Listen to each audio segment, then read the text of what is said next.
Assalamu alaikum. Don't forget to encourage me and subscribe my channel. Thank you. Hello अस्सलाम वालेकुम my beautiful viewers, कैसे हैं आप लोग। मैं उम्मीद करती हूँ आप लोग बिल्कुल ठीक ठाक होंगे और आपका रमज़ान का महीना बहुत अच्छा गुजर रहा होगा। आज की वीडियो में मैं आप लोगों के साथ एक बात डिस्कस करूँगी जिसको अपनाकर मेरी ज़िंदगी में तो बड़ा सुख आया है। देखें, ये रमज़ान का महीना है। रमज़ान का महीना खुसूसी तौर पर मज़ीद इबादतें करने का महीना होता है, अपनी इस्लाह करने का महीना होता है, अल्लाह ताला के साथ अपना कनेक्शन जो होता है वो ज़्यादा मजबूत करने का महीना होता है।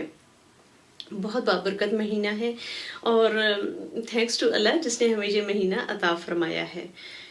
आप लोगों के साथ जो मेन बात डिस्कस करनी थी वो इफ्तार पार्टीज़ के बारे में है कि पिछले साल तक तो हम फ्रेंड्स के साथ मिलकर बहुत एहतमाम के साथ बड़ी इफ्तार पार्टियां करनी, नई नई चीज़ें बनानी और दावतें पे दावतें करनी।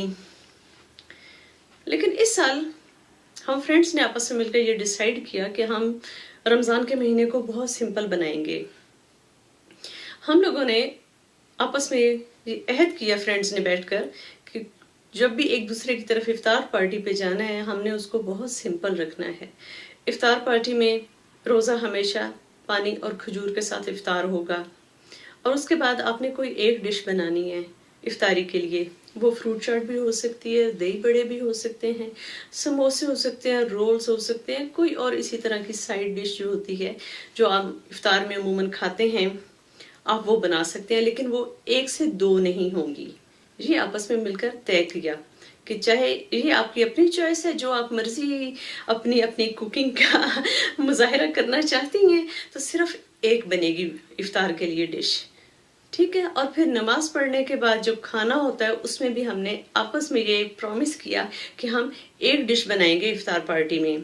अगर आपको ज़्यादा खाने बनाने का शौक है तो बाकी जो जिन दिनों में आप इफ्तार पार्टी नहीं कर रहे आप अपने शौक पूरे करें, लेकिन हम इफ्तार पार्टियों को सिंपल रखेंगे।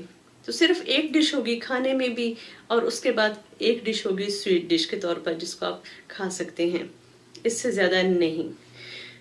अब आधा रमज़ान का महीना तो गुजर चुका है और इतना सुकून मिला है इस डिसीजन को लेकर और इतना सुख मिला है। पहले तो ये होता है ना कि अगर आपने अपने घर में इफ्तार पार्टी का एहतमाम किया है तो सहरी के बाद से ही आप लग जाते हैं किचन में कि इफ्तारी तक सारी चीज़ें मुकम्मल हों, ये भी बना जाए, ये भी बन जाए, ये भी बन जाए, ये भी होना चाहिए, ये भी होना चाहिए। Keep it simple. जितना आप सिंपल रखेंगे उतनी ही इबादत में भी मज़ा आता है और आपका फोकस भी बेहतर रहता है। हमारा फोकस जो है वो नमूदो नुमाइश नहीं होना चाहिए। हमारा फोकस जो होता है वो बीइंग अ मुस्लिम, आपने कैसे ज़िंदगी गुजारनी है वो होना चाहिए। आप ये देखें रमज़ान के हवाले से अगर आप कुरान पाक में देखें क्या अहकामात हैं और फिर जो कुरान पाक की इम्प्लीमेंटेशन की मिसालें हैं यानी अहादीस हैं, उनमें आप देखें कहीं पर भी इस तरह दावतें करने का नहीं है। आप एक दूसरे को रोज़ा इफ्तार करवाएं, जितना सादगी के साथ हो सकता है वो करें। अपनी ज़िंदगी भी आसान रखें और दूसरों की ज़िंदगी भी आसान करें। तो हम फ्रेंड्स इस बात पर बहुत खुश हैं कि हमने इस डिसीजन को अपनाया और इसको इम्प्लीमेंट किया और इतना आसानी के साथ एक दूसरे की दावतें भी हो रही हैं बगैर किसी स्ट्रेस के। अगर कोई जॉब भी करता है तो उसको भी कोई स्ट्रेस नहीं है कि उसकी तरफ लोग इफ्तारी के लिए आ रहे हैं। अगर कोई घर में भी है तो उसके ऊपर कोई एक्स्ट्रा जिम्मेदारी नहीं है कि एक्स्ट्रा चीज़ें बनानी हैं।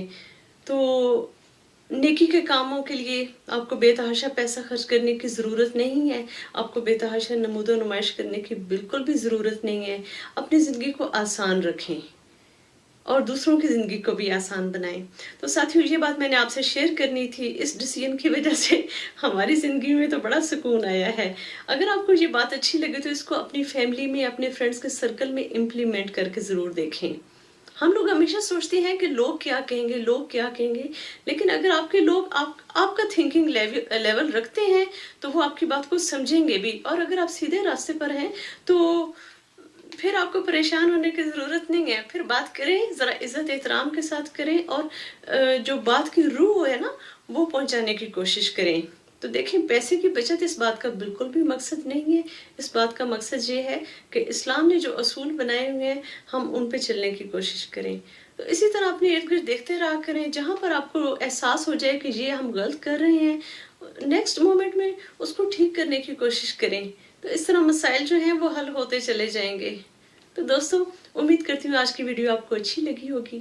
اگر اچھی لگی ہو تو اس اصول کو اپنی فیملی میں اور فرینڈز میں امپلیمنٹ کر کے دیکھیں. Please remember me and my sweet family in your precious prayers and especially in Ramadan. Take care and Allah Hafiz.